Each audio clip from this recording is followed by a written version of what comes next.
Hey everybody, welcome to another episode of The Bitter Pill.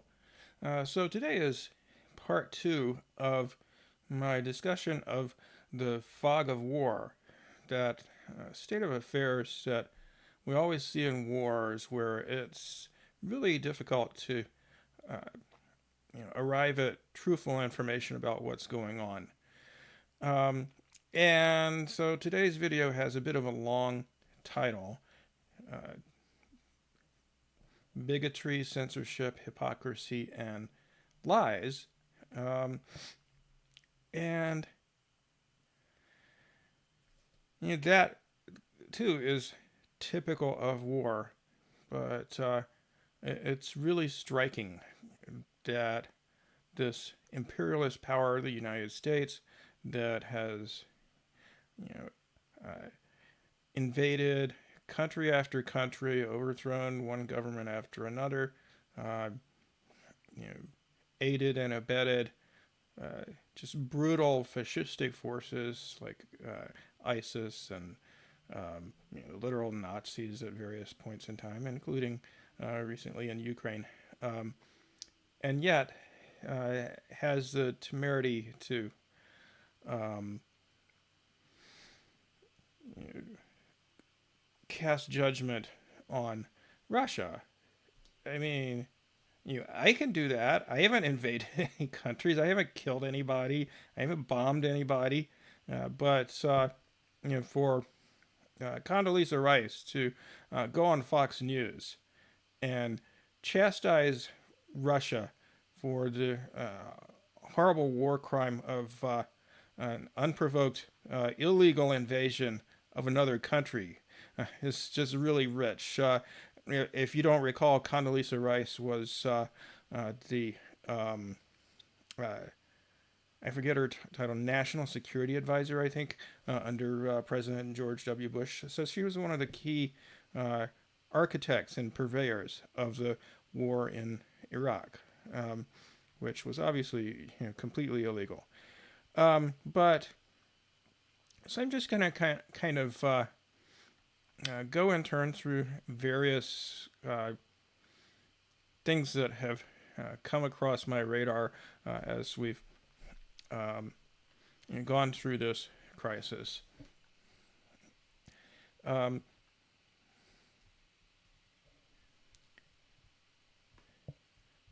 One falsehood that's made the rounds about this conflict is the notion that uh, Russia's actions have been universally condemned. And while certainly most countries' governments have, it's far from universal. Um, so here's a draft resolution condemning Russia's aggression against Ukraine, voted on by the UN General Assembly.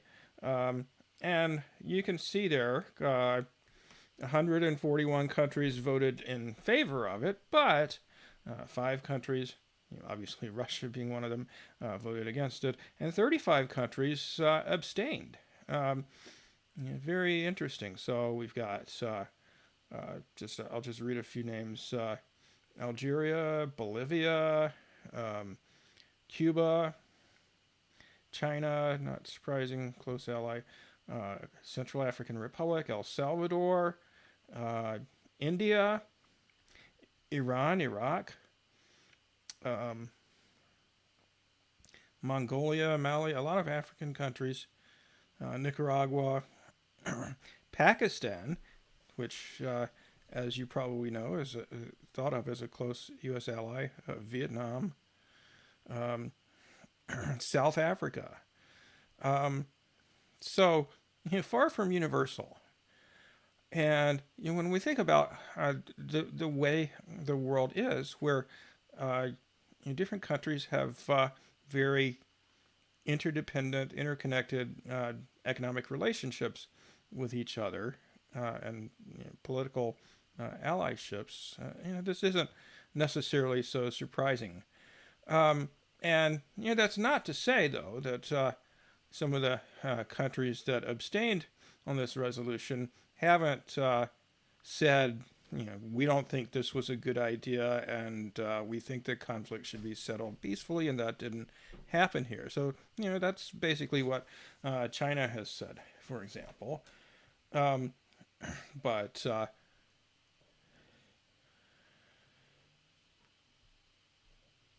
it's interesting what the president of South Africa, Ramaphosa, had to say. Because South Africa certainly has not, certainly has been a U.S. ally since, as well as before, apartheid was overthrown in South Africa. So, Cyril Ramaphosa, the president of South Africa, condemned, actually, NATO for the conflict in Ukraine. Further, the South African former freedom fighter and leader of the African National Congress stated categorically that he would not bow to pressure to condemn Russia for its, quote, special military operation. In what could be seen as South Africa's official position, Ramaphosa stated in South Africa's parliament last week that the war could have been avoided if NATO had heeded the warnings from among its own leaders and officials over the years that its eastward expansion would lead to greater, not less, instability in the region. Ramaphosa's sentiments are representative of the unstated feelings flowing through not just Africa's leadership, but the citizenry as well.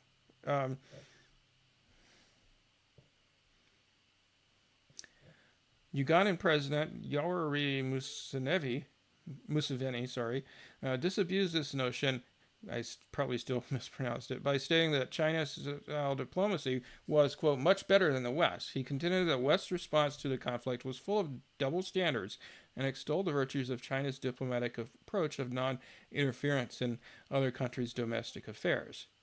And, by the way, did you happen to catch that interview with the Chinese ambassador to the United States on, I forget what network it was on. Was it CBS? One of those corporate outlets. She interrupted him 23 times in less than 10 minutes. I watched a clip of a couple of minutes of it, and he really could not get a word in without her interrupting him. It was pretty shocking, and he was being very calm and diplomatic and rational, and she was not. I don't think I saved a link to that, or I would show it to you.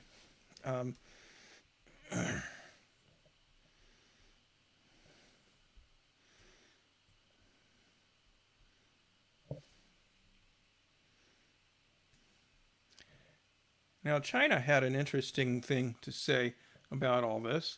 Now, as I said, they have said, basically, they didn't think what Russia did was a good idea, but, they're still a Russian ally and are still trying to view this as a conflict involving actions on both sides, and not just as something that Russia did out of the blue without provocation. As I discussed last time, that's quite obviously not the case.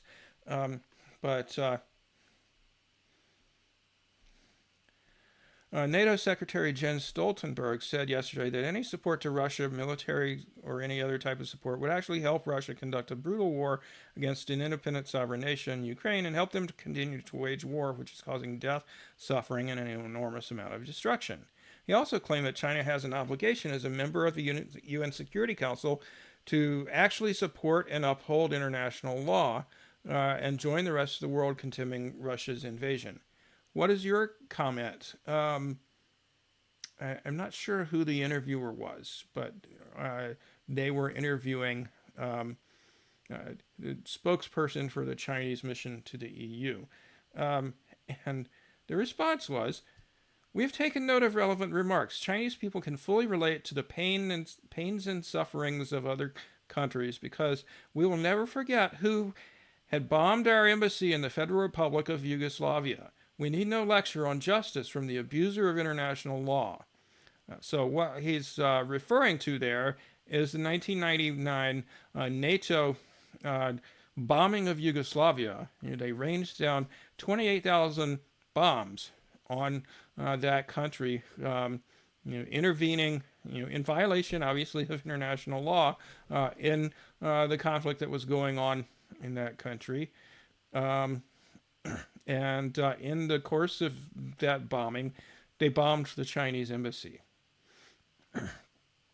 It goes on to say, as a Cold War remnant and the world's largest military alliance, NATO continues to expand its geographical scope and range of operations. What kind of role has it played in world peace and stability? NATO needs to have good reflection. NATO needs to look in the mirror, I guess, is what he was trying to say. So,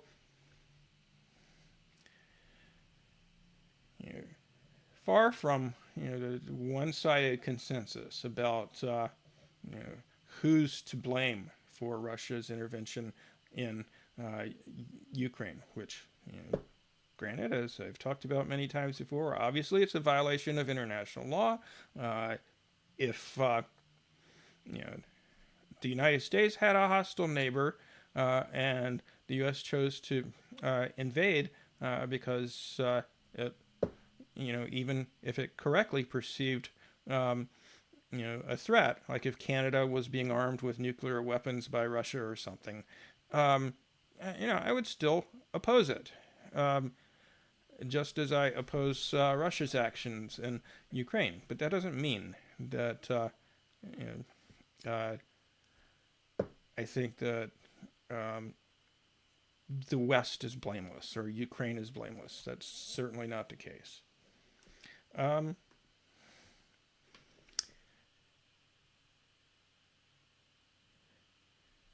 Here was the reaction from Serbian soccer fans. Serbia, of course, was the main target of NATO's bombing that killed so many people in the late 90s. And NATO had been intervening in that region throughout the 90s. So they had a few banners here that they managed to get on TV. Korea 1950, Guatemala 1954, Indonesia 1958, Cuba 1961, Vietnam, Congo, Laos, Brazil, Greece 67. So, they're just listing off all the countries where the United States has, interfered in other countries' affairs. And it's actually not an exhaustive list there. And also I noticed Grenada was in 1983, actually. Libya 2011, Syria 2011. They didn't even put Iraq on here. Sorry, they did. 1991 and 2003. All we are saying is give peace a chance, they said. Just pointing out the sheer hypocrisy of the U.S. government in condemning another country's interference in foreign countries' affairs.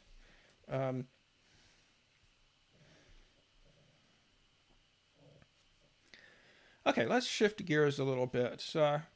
What I'd like to do now is just go through some of the examples of just the crazy amount of propaganda that that was evident in this last few weeks.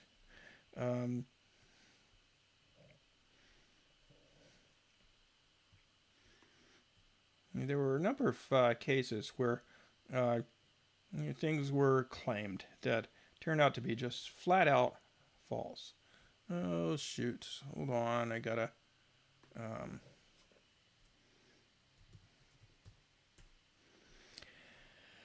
fix my access to the New York Times. Let me pause for just a moment here while I do that. Okay, I'm back. So, Yeah, lots of things have been claimed over the past month that just flat out were not true. Even the New York Times had a story about it, believe it or not. And yeah, I usually have something from the New York Times in here, either because it's got a few facts in it that I want, or to critique it. But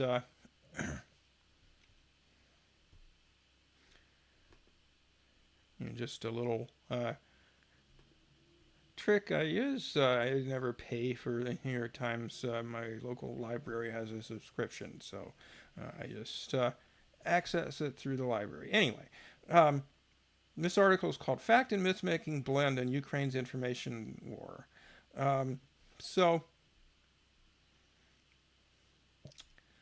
so one story that was popular during the first few days of the war was supposedly there was a pilot nicknamed the Ghost of Kiev who apparently single handedly shot down several Russian fighter jets. Videos of the so called Ghost of Kiev had more than 9.3 million views on Twitter, and the flyer was mentioned. The pilot, I guess, was mentioned in thousands of Facebook groups, reaching up to 717 million followers. On YouTube, videos promoting the Ukrainian fighter collected 6.5 million views, while TikTok videos reached 200 million views. Interesting, huh? That YouTube and Facebook and Twitter are supposedly so big on cracking down on misinformation.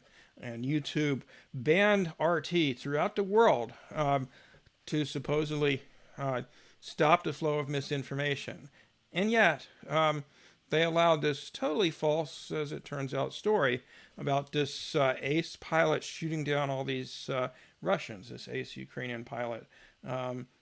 Just all over social media. Nobody ever said, hey, this is false, stop saying it. Um, while are reports of some Russian planes that were destroyed in combat, there is no information linking them to a single Ukrainian pilot. One of the first videos that went viral, which was included in a montage shared by the official Ukraine Twitter account, was a computer rendering from a combat flight simulator. Um, and a photo supposedly confirming the fighter's existence, shared by a former president of Ukraine, Poroshenko, the president before Zelensky, was from a 2019 Twitter post by the Ukrainian Defense Ministry. So that's an important thing to keep in mind about a lot of these false stories that have been bandied about, is that many of them are coming straight from the Ukrainian government. Um, and people have made all sorts of excuses um, for these claims. Another one of which was, let's see if I can find a supposed confrontation on Snake Island, which is a Ukrainian military outpost on an island in the Black Sea, according to an audio recording released by Pravda, a Ukrainian newspaper. Pravda means truth in, I guess, both Russian and Ukrainian, or maybe that's a Russian language newspaper, and later verified by Ukrainian officials. 13 border guards were offered a frightening ultimatum by an advancing Russian military unit: surrender or face an attack. The Ukrainian who responded to them supposedly told them to go fuck themselves. And then supposedly they were all killed. And audio of the exchange went viral on social media. Nobody ever fact checked it or anything. President Zelensky of Ukraine personally announced the deaths in a video, saying that each guard would be awarded the title Hero of Ukraine. But just a few days later, Ukrainian officials confirmed in a Facebook post that the men were still alive and well. Um,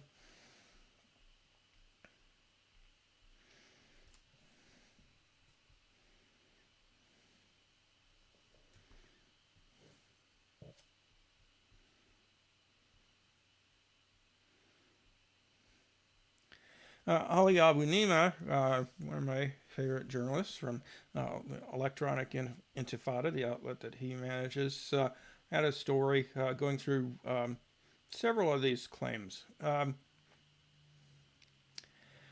Video circulated widely on Twitter early in the conflict, where a girl supposedly from Ukraine said, "Go back to your country." Brave little girl confronts invading Putin's army was the description that accompanied it. Looks like they may have deleted that tweet. Although many people clearly bought it. It had several thousand likes. It didn't get far before many Twitter users noticed some odd things about the video. That the landscape appeared to be a desert.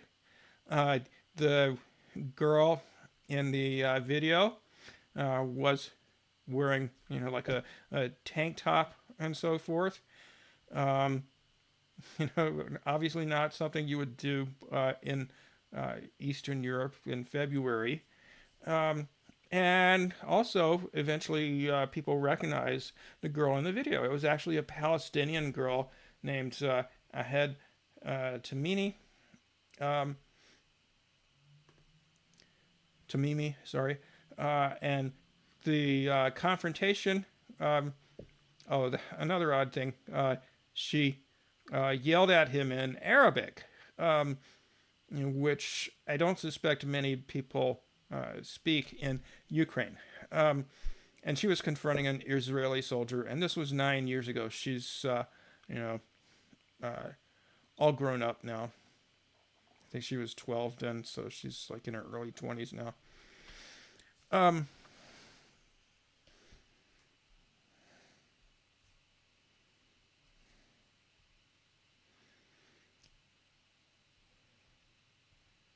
And there were many other tall tales. One that I had just heard today. Supposedly, Zelensky brought peace to Donbass. Starting in 2019, there hasn't been a continuing civil war there. So Russia's claim about that as a justification for invading was propaganda.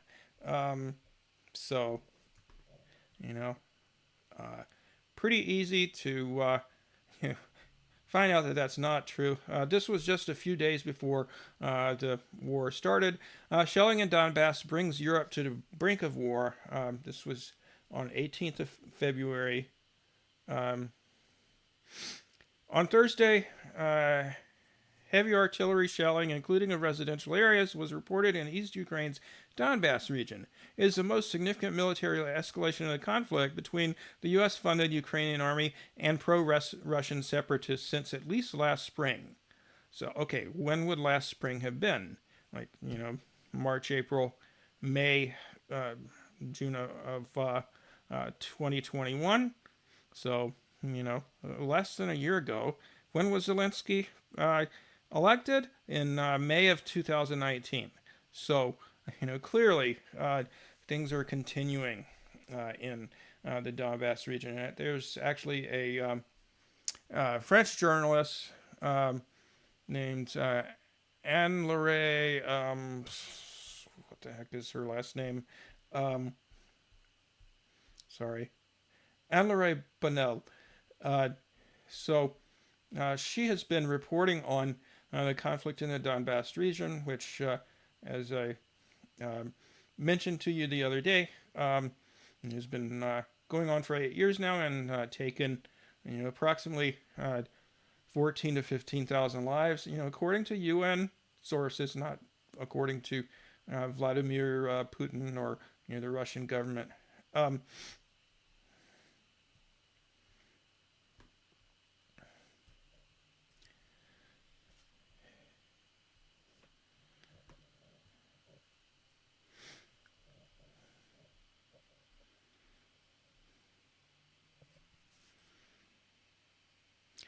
Another tall tale was there was a video of what were purportedly Russian paratroopers blotting out the sun as they rained down over what appeared to be Ukraine. Turns out that the video was old footage. Not long after, there was another video supposedly showing a Russian plane being shot down. Again, old footage. And then this article talks about the supposed brave Ukrainian girl confronting a Russian soldier, which was actually a Palestinian girl confronting Israeli soldiers several years ago. And a video of a Russian airstrike on a power plant was actually footage from China back in 2015. An image of Kiev Mayor Vitaly Klitschko in camo with a machine gun made the rounds on Instagram. And although it's a real photo, it was taken a year ago, March 2021. And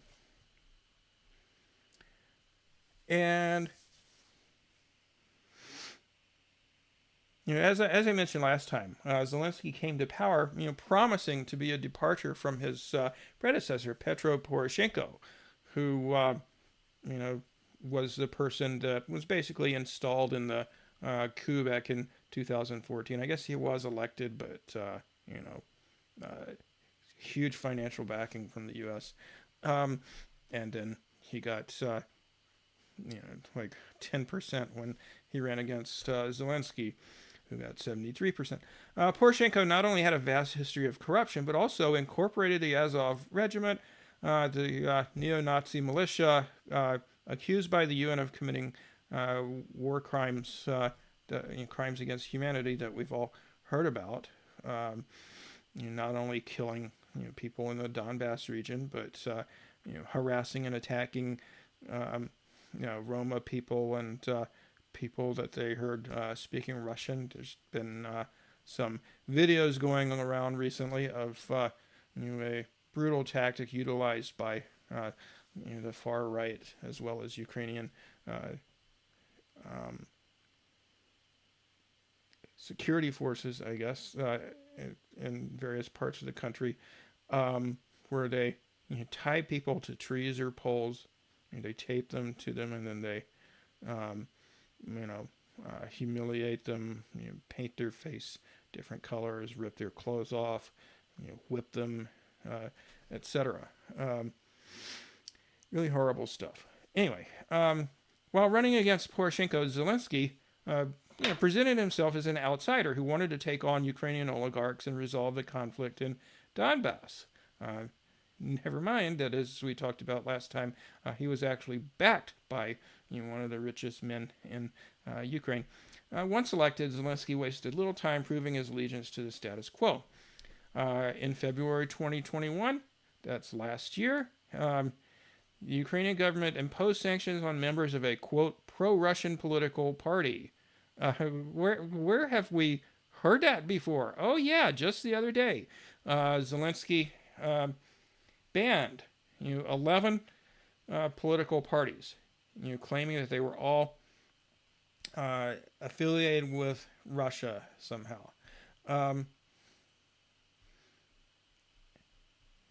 Okay, I'll show you that story later.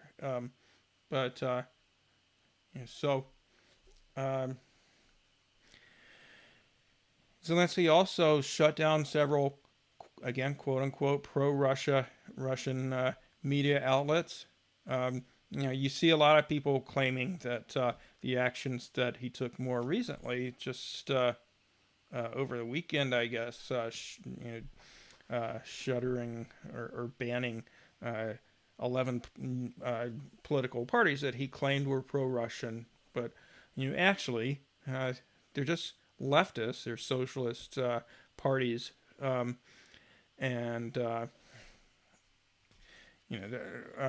that's not the first time, actually. He's done it before, and then his predecessor, Poroshenko, back in 2015, also banned several left-leaning political parties. Same excuse, claimed that they were pro-Russian.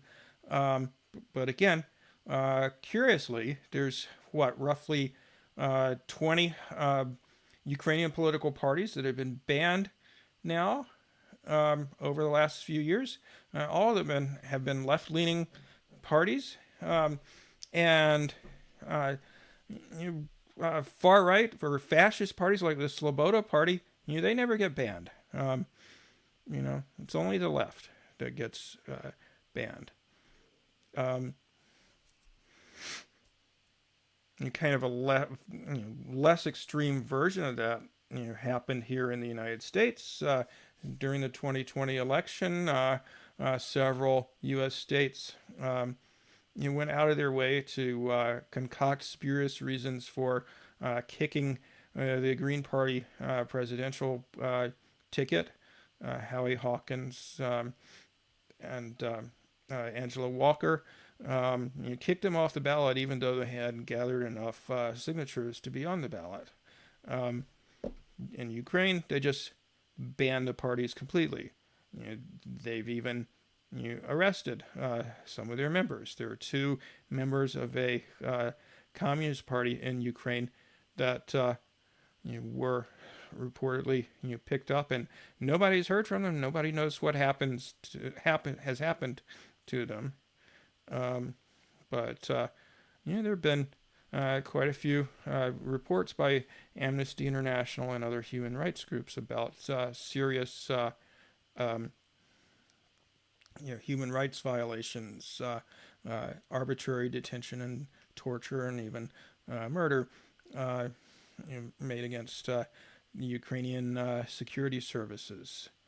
Um, and to be fair, similar allegations have been made by human rights groups against some of the separatists in eastern Ukraine. So there have definitely been war crimes or human rights crimes against humanity on both sides. Um, as reported by Al Jazeera, Zelensky's move of banning these um, media outlets and a supposed pro-Russian political party last year was to undermine the opposition platform for Life Party, which actually was Ukraine's most popular political party as of the end of 2020. Because you'll never hear about this on CNN or Fox or NPR, National Plutocrat Radio, because in reality, sorry, garbling my words here. You'll never hear about this on those American networks, but Zelensky's actually pretty unpopular. He got 73% of the vote in 2019, spring of 2019, when he was elected, but he didn't keep any of his promises. This platform, this party that he banned last year, became Ukraine's most popular party during 2020 or by the end of 2020 because Zelensky failed to bring peace and failed to repeal the legislation restricting the use of the Russian language that his predecessor had put in place. 2 months later, Zelensky arrested demonstrators protesting actions by the Kharkiv City Council, accusing them of being pro-Russian political forces. The authorities didn't accuse the protesters of engaging in violence, but instead they alleged they were pro-Russian political forces sent by the Russians to stage protests as a way to, quote, justify possible acts of Russian aggression against Ukraine. This is last year again. In August 2021, Zelensky banned Strana, one of the largest news sites in Ukraine. In October, the Pandora Papers revealed that Zelensky, who criticized his predecessor for hiding offshore assets, among other corruption, had money stashed in an offshore company, which appears to have been secretly transferred to a friend weeks before winning the presidential vote. So that was reported in the Guardian. In early December 2021, thousands of protesters held a demonstration in Kiev demanding Zelensky's resignation. Let's see. I'm looking to see where this. It actually was in a Kiev news outlet. surprisingly enough, because they're kind of propagandistic, the Kiev Independent. But it definitely wasn't reported in the West that I know of. Around the same time, Zelensky proposed legislation in parliament that would be used to deny Donbass residents citizenship and voting rights, while giving the Ukrainian government the ability to rescind citizenship from anyone participating in actions threatening Ukraine's national security and national interests. The measures would also risk stripping citizenship from Ukrainians with Russian passports. So if you have dual citizenship, they'll take away your Ukrainian citizenship under this law. Then the U.S. sent along another $60 million in military aid. That's on top of hundreds of millions of dollars before that from the U.S. and also aid from other countries. And of course, now we're talking billions in military aid to Ukraine. By late December, Zelensky's approval ratings had plummeted. For the moment he took office, Zelensky pushed hard for Ukraine to join NATO, despite this being as clear of a red line for Russia as it would be for the U.S. to, I've made this analogy before, allow Mexico or Canada entry into some kind of global Russian military pact. And as I mentioned last time, Zelensky also has advocated for Ukraine, acquiring nuclear weapons.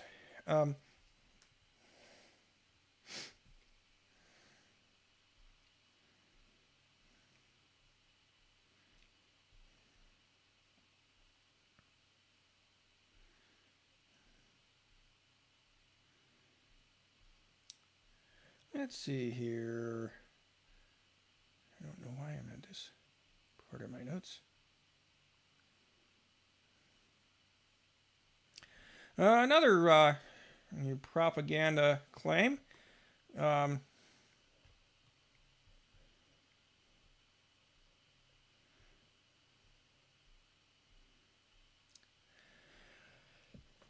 As you may have heard, the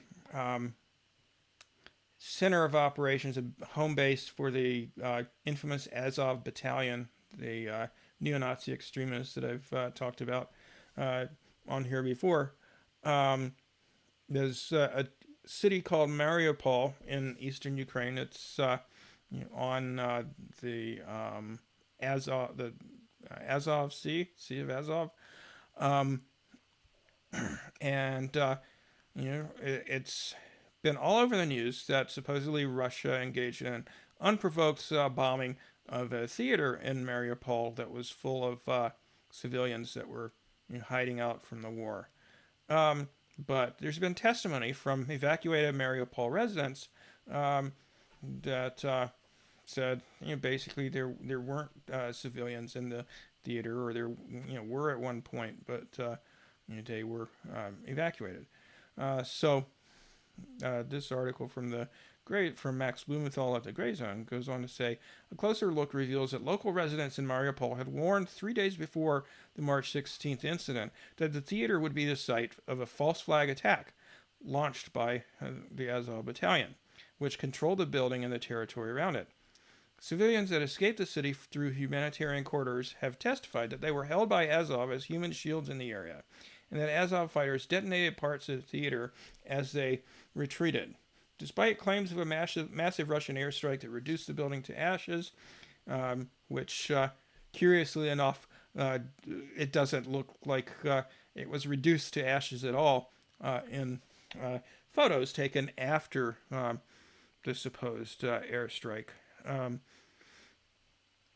Although, it was obviously heavily damaged by somebody.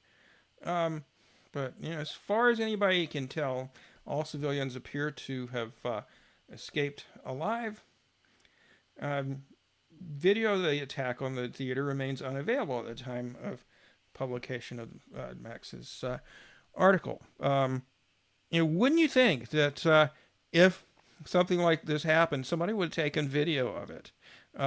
Only photographs of the damaged structure can be viewed. The Russian Ministry of Defense has denied conducting an airstrike on the theater, asserting that the site had no military value and that no sorties were flown in the area on March 16th. Okay, I mean, this is one of those fog of war things that we have no way of saying for sure what actually happened. It could have been that the Russian military bombed it. It could be that Azov uh, rigged it with explosive and staged a false flag. Um, we don't really know for sure, but at the very least, these claims that have been taken as fact um, in the Western media have not been verified at all.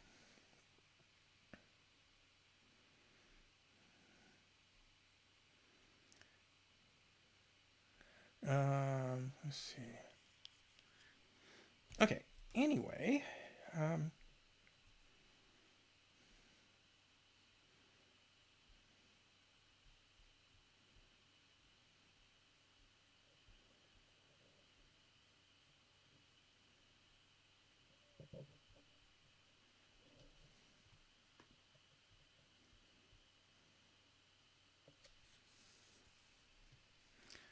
another thing that's been really striking about the coverage um, is just the sheer racism that you see. Actually, I wanted to find something else about that.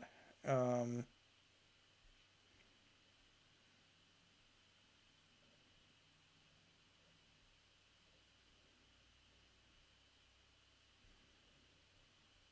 I don't think I saved anything about that, but so I'll just tell you um, as well as read this.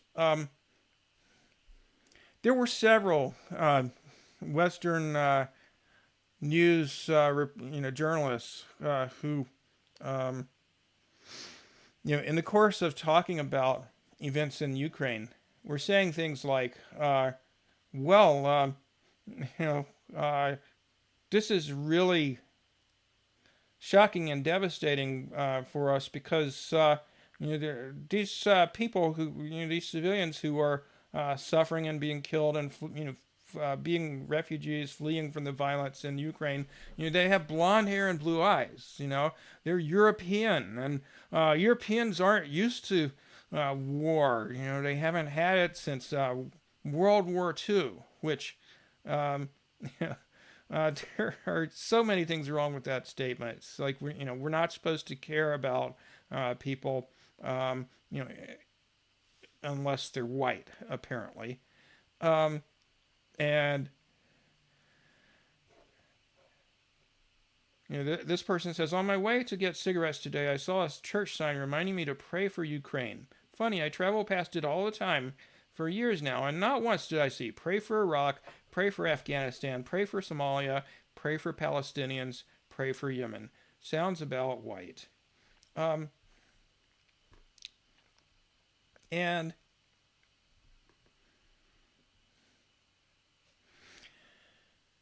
it's just really astounding the hypocrisy that you see uh, in the Western media and from politicians about these events. You know, the very day that Russia, attacked Ukraine, the United States bombed Somalia. Israel bombed Syria. Of course, there was fighting going on in Yemen, where Saudi Arabia, funded by the U.S., um, you know, has waged a war that has killed an estimated, nearly 400,000 people over the last few years.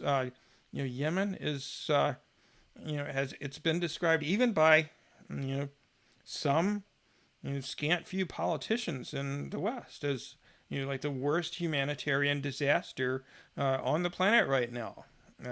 Although at times Afghanistan has approached that level, or Venezuela, or various other places where the U.S. has intervened. And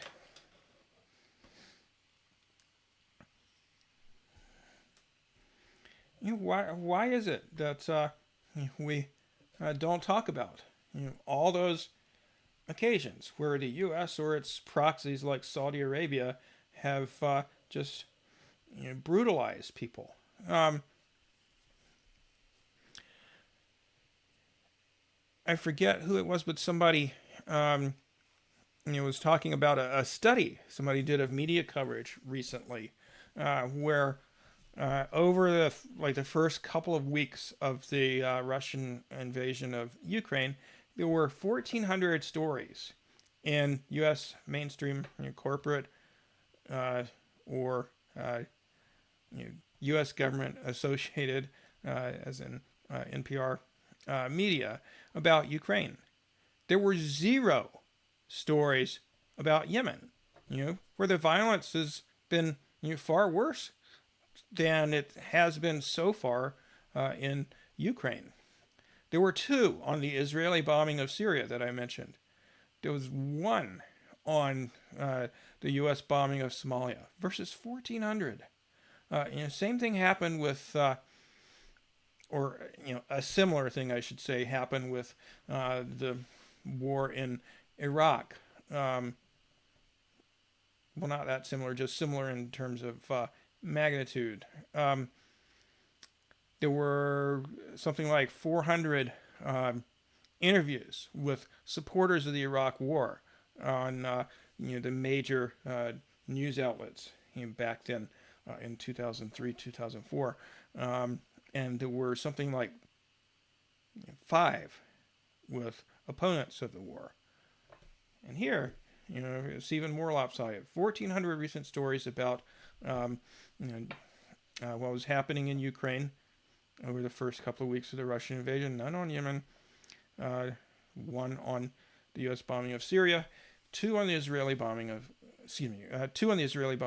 One on the U.S. bombing of Somalia. And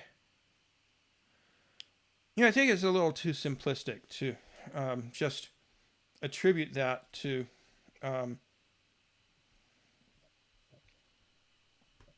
it's too simplistic to attribute that to sheer bigotry or racism or whatever. Because a lot of it has to do with what gets covered and what doesn't get covered. So, there's been hardly any coverage, for example, of the civil war in the eastern part of Ukraine. Has been going on for the past 8 years. There's been some coverage of it, but it's like the main victims of this war, people living in eastern Ukraine who are more often than not Russian or Russian speaking. And they don't seem to matter as much. And also, I mean, you can't help but notice how saturated the media has been with just anti-Russian bigotry, frankly, over the last few weeks. And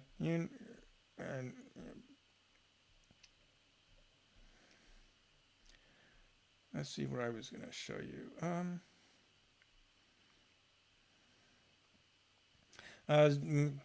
President Zelensky called Russians Nazis.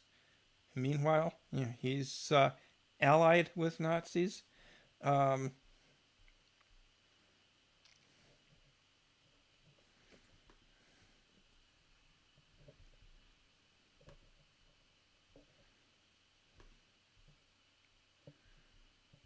And there's just been this urge to not only impose every conceivable sanction you can think of in Russia.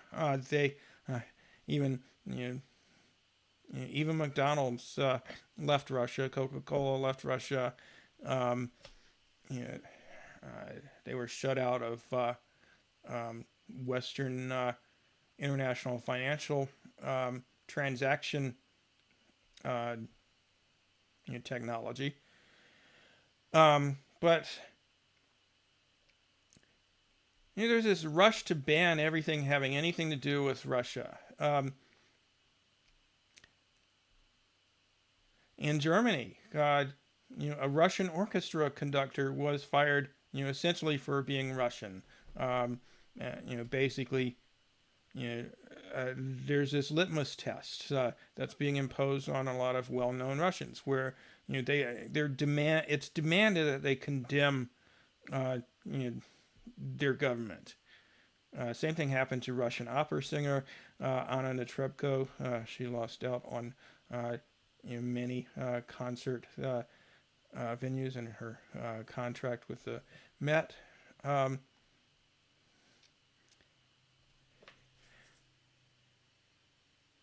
and interesting enough, back in the early 1930s, German uh, musicians were fired for refusing to support the Nazis. Um, and it's well known also that in recent years in Germany, people get fired or purged for um, criticizing Israel, which is regarded in uh, Germany, a very close ally of Israel, as anti-Semitic, just as it often is here. But Germany apparently is even worse. Um, in Italy, uh, they actually got rid of a college course about Russian literature. Um,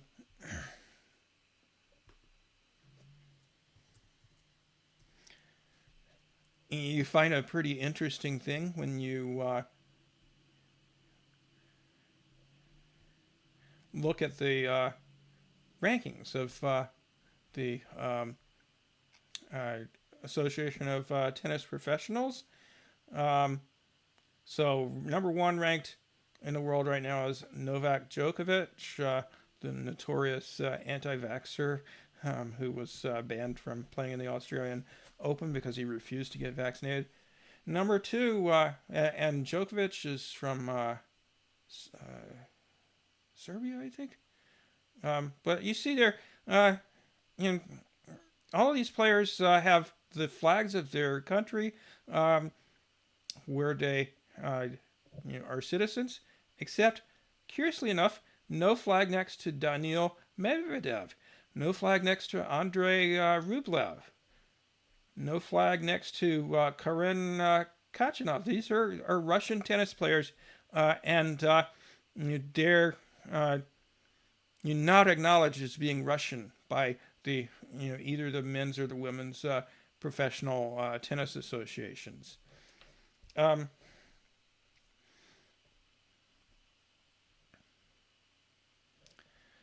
there's even been a ban on uh, Russian breeds of cats from entering cat shows. There's been a ban on Russian. Well, I think I mentioned this courses teaching Russian authors like Dostoevsky, who have been dead for well over 100 years. Um, it's just astounding. Daniil Medvedev, the tennis player I mentioned, Wimbledon has threatened to ban him unless he denounces Putin. Um, and why exactly are they expecting that citizens of this country are going to do something that could get them in trouble back home? That why are they expecting them? Why are they insisting that they have to do that? You know, they're just trying to do their job, earn a living, um, and they're expected to take public political positions, which of course isn't demanded of you know average Russian working people who aren't playing sports on TV. Um, so I mentioned that among the acts of Zelensky's government was banning various TV networks. Take a wild guess what media outlets in Ukraine don't get censored.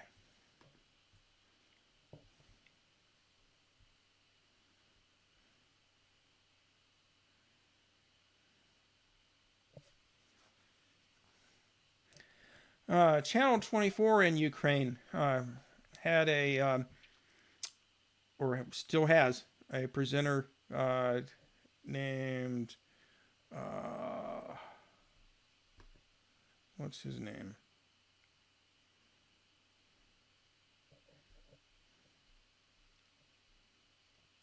Oh, uh, doesn't give his name. Oh, here it is. Fakrudin Sharafmal. Um, so he's on national TV in Ukraine. He cited Nazi war criminal Adolf Eichmann live on air and called for exterminating Russian children to bring about genocide of the people of Russia. Um, since you call me a Nazi, I adhere to the doctrine of Adolf Eichmann, and I will do everything in my power to ensure that you Russians, and your children never live on this earth. You have to understand this is not about peace, it is about the victory of the Ukrainian people. We need victory, and if we have to massacre all your families to do it, I'll be one of the first to do it. Um, and he did kind of sort of apologize the next day, but anyway, um, his network is certainly his channel is still on the air.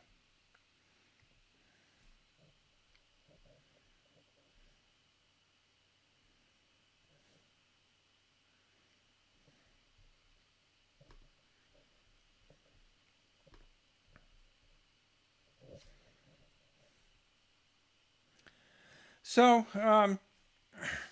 we have all sorts of hypocrisy going on here. Um, as Noam Chomsky put it, uh, a standard feature of the propaganda of U.S. media outlets has been that there are worthy and unworthy victims.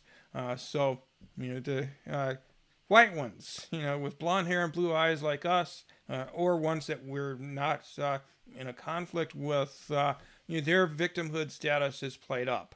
Um, so, everywhere you look, there's stories about Ukrainian refugees or civilians that have been injured or killed.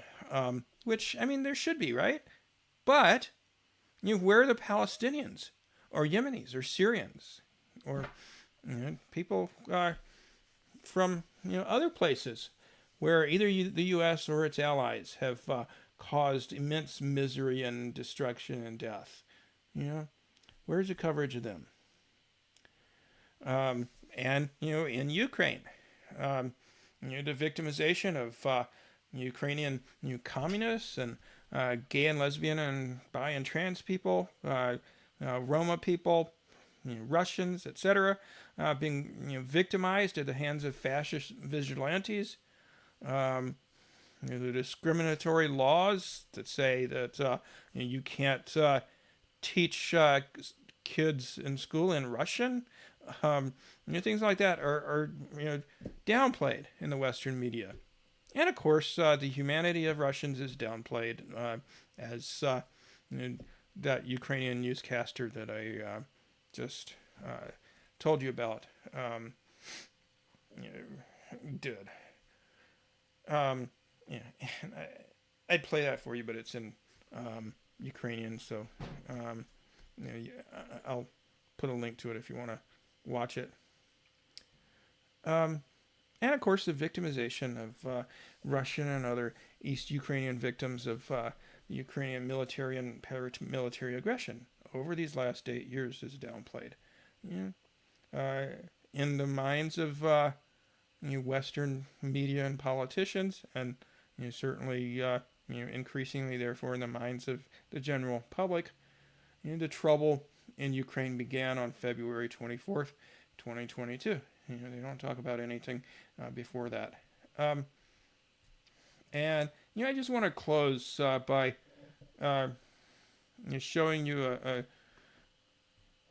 wonderful little article that I came across by Margaret Kimberly of Black Agenda Report called "In Praise of Whataboutism," because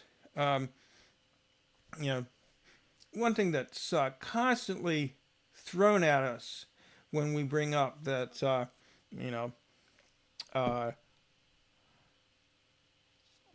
the Ukrainian government has done lots of horrible things too, and the U.S. and NATO countries have engaged in a lot of provocations against Russia, such as stationing military bases all around it, and doing military exercises in Ukraine, even though it's not a NATO member country, and so on and so forth. And they're like, oh, you're engaging in whataboutism.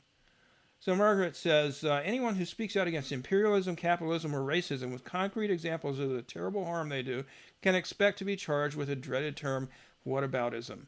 Like clockwork, the act of revealing American crimes will result in an accusation that is used to silence dissent. When war propaganda prevails regarding Ukraine or any other place where the hegemon, the U.S., is doing its dirty work, it is reasonable to ask probing questions. Why are the deaths of 14,000 people killed by Ukraine's civil war swept under the rug? Why is it forbidden to ask about the U.S. destruction of Libya? But once having asked a good question, one will be told that raising the topic is proof of the whataboutism sin. The word whataboutism is in the dictionary and is defined as the act or practice of responding to an accusation of wrongdoing by claiming that an offense committed by another is similar or worse. That meaning is accurate and also completely defensible.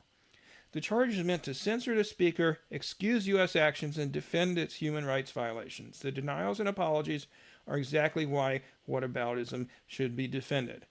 So, the point that she's making here is that in bringing up these other things, we're not making excuses for Russia. Rather, the people accusing us of whataboutism are the ones making excuses because they only want to talk about what Russia is doing to Ukraine. They don't want to talk about what the U.S. or whatever other government they are citizens of. They don't want to talk about those things, even though they're as bad, if not much worse. So, if Vladimir Putin is described as a war criminal, thug, dictator, and modern-day Hitler, it is appropriate and indeed necessary to ask about American presidents. Are they war criminals, thugs, dictators, and modern-day Hitlers as well? Well, look at the historical record and judge for yourself.